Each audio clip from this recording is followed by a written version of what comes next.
fist. Keeping the faith and what? Communism, evidently, according to this black power salute type of a fist there, it seems. Well, they give us their hand signs, you know. We're going to get into the peace sign in a minute.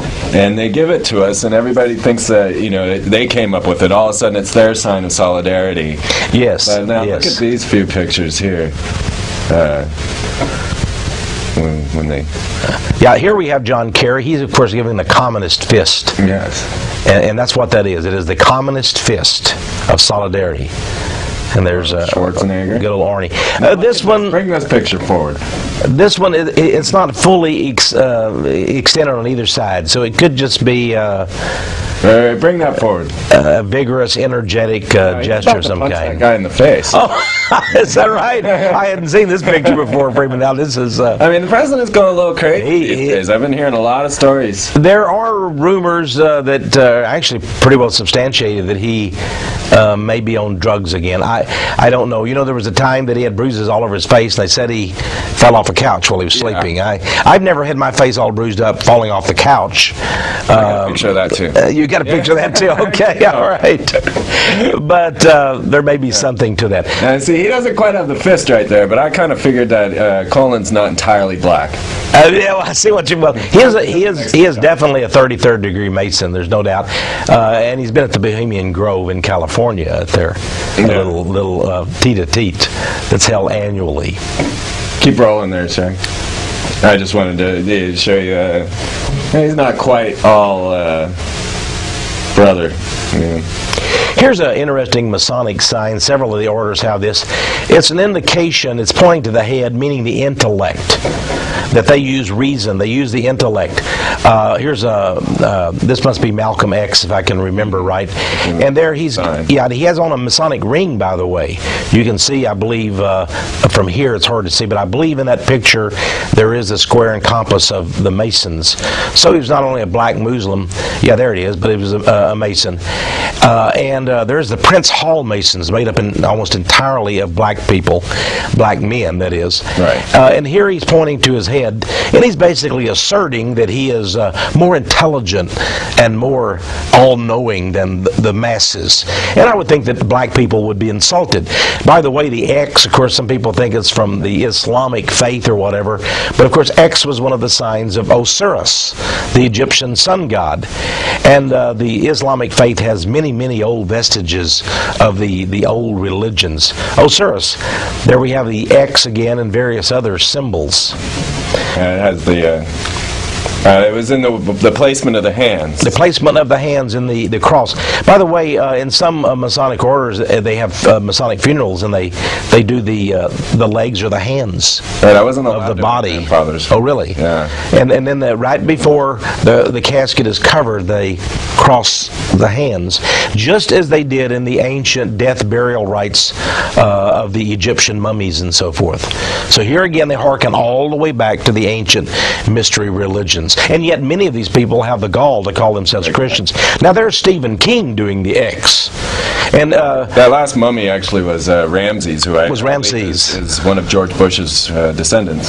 Oh, it could be. According to David Icke. Oh, really? So David Icke. I didn't know about that. That's one of George Bush's relatives right there. Well, yeah. According to David Icke. Yeah. I thought you meant that the brain power was exactly the same at this moment in time. I didn't know what you were referring to.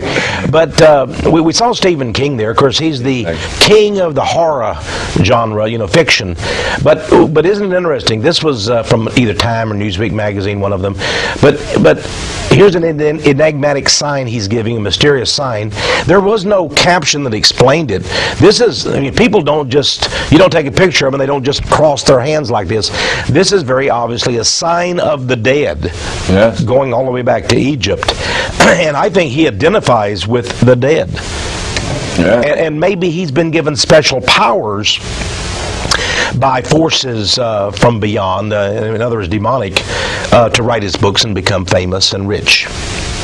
It seems that, you know, I was watching Ocean's 12 the other day, and the guy in the movie is like, it's like this Kabbalism stuff doesn't even work.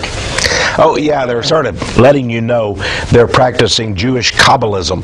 Jewish Kabbalism is a system of sorcery and medieval witchcraft that Albert Pike, in his Morals and Dogma, you know, his former Sovereign Grand Commander, actually admitted was the very basis, the core of the Masonic rituals. And then he called for the Holy Masonic Empire. Yeah. That is the royal secret, he said, that we're going to set up an empire on Earth. Now we have the X-Files, but right before that, you had Dick Cheney. Dick Cheney was giving a speech, wasn't he? Yeah, and there was an anomalous X that kept showing up over him. Yeah, on CNN, and here he's giving a speech talking about trying to justify the Iraq War. This was just a week or two ago, and this X shows up. Well, does it mean he's going to be X'd out? That would mean, you know, you're going to be killed. Well, I hope that wasn't true. I hope nobody is planning such a dastardly thing. You and I would be opposed to that. Absolutely. Even though he's not a very nice man. But it's interesting that somebody, maybe knowingly, put that X there. Yeah. Maybe they were identifying him. And by the way, he absolutely, his own office admits that he is a 33rd degree Freemason. Well, they know, you know? Yeah. They know. Like, go to the next shot here. That is Scully. Dana Scully's tattoo off the X-Files. That was the last image they showed in the last episode before they were off the air. Was Scully's tattoo. Here what we have is the serpent swallowing his tail. This is the royal secret now. Now this was another TV series called Millennium that was very popular right before the millennium, the year 2000, and that serpent biting its own tail is also found in the 33rd degree emblem of Freemasonry. It's found in Theosophy, which is an occult system and group. But that serpent is very, very important. Here we have Lenin. And some artists in Russia portrayed him as, a saint. Saint George fighting, with the riding of the white horse, fighting the serpent. But in fact, he was in bed with the serpent, wasn't he? Absolutely. And Lenin was just a monster. And tens of millions of people were purged, sent to the Soviet gulags because of the horror, the Red Terror. By Lenin, who again was a Mason, a bisexual, and much worse. Yeah, the more you look into each of these people, you find evil. I mean, yeah, you do. You do. Now, this is not a person. Interesting. This is a corporate logo. This is Lucent Technologies. But notice the striking similarity with the Ouroboros serpent biting its own tail, which is the supreme symbol of Satanism.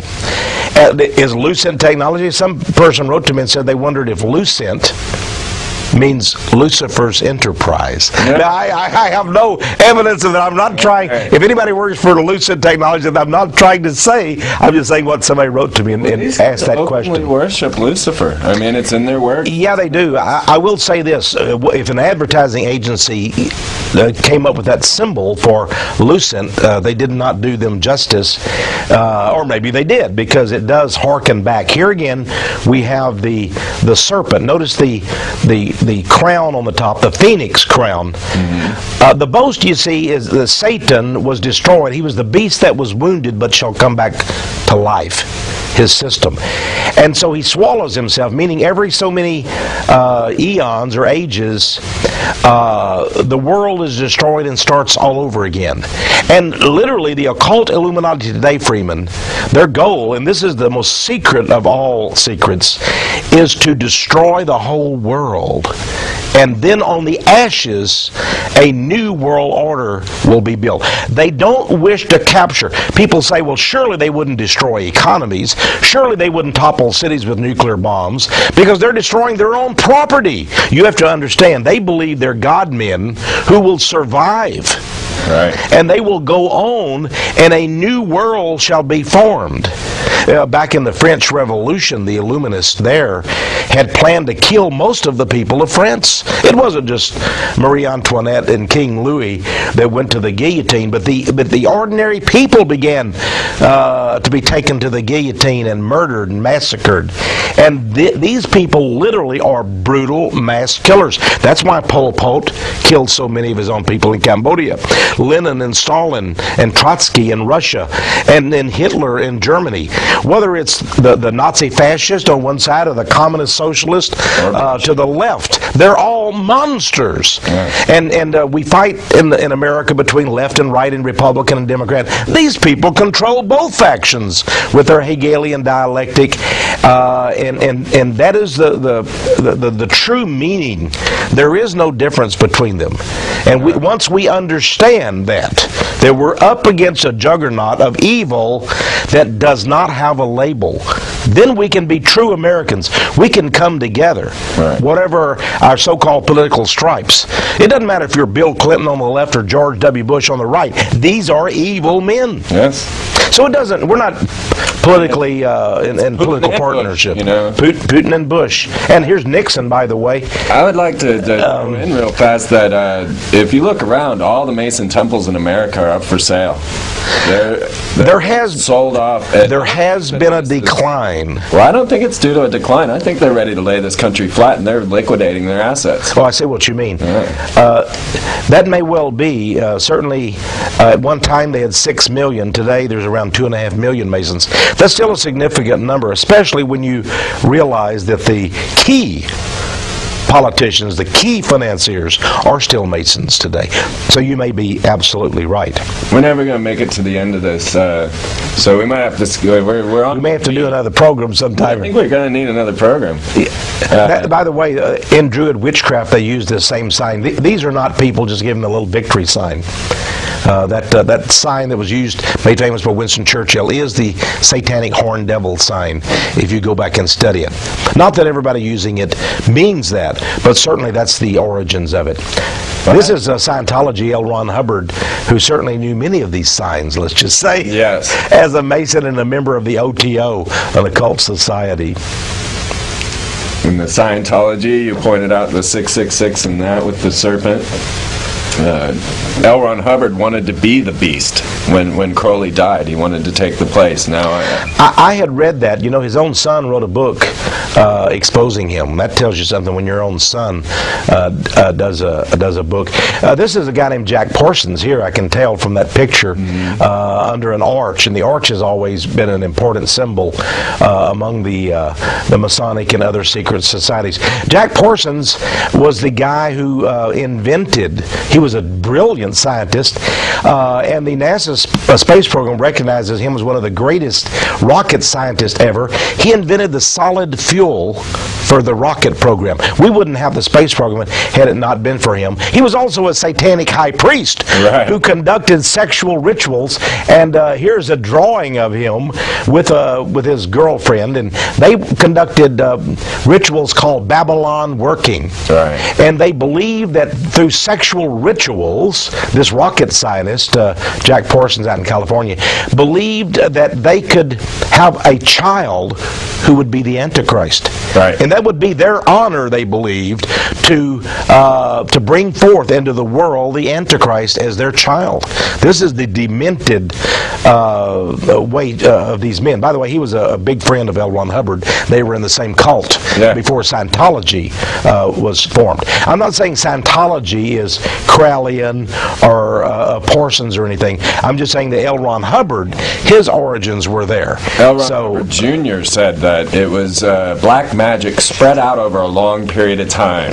It's not a one particular ritual to really get you. It's a long ritual. I think that all of these hand signs and everything collectively, cumulatively, are poisoning America. Michael Jackson, you always see him giving that sign. He knows what it is. He studied under a Jewish rabbi, studied the Jewish Kabbalah system of magic, and I think he must be a very deep occultist.